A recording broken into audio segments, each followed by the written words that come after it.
Sí.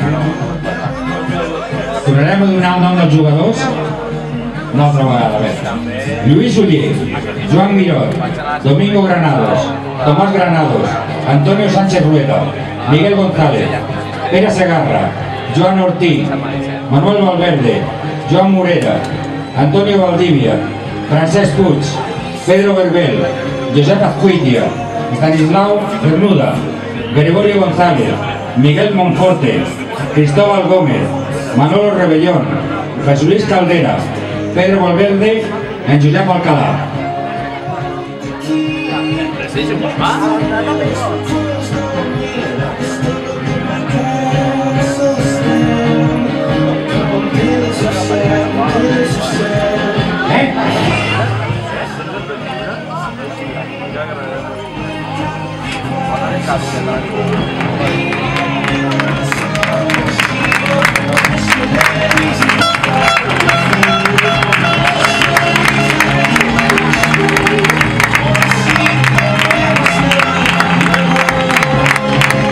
Sí, sí, entrega la placa en Josep Alcalá, en el que en aquella època era capità del Rubí, Lluís Uller.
Pero ahora ponle un clip.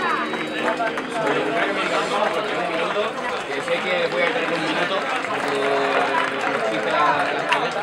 Ahora ningún teclista de futbolista, Ahora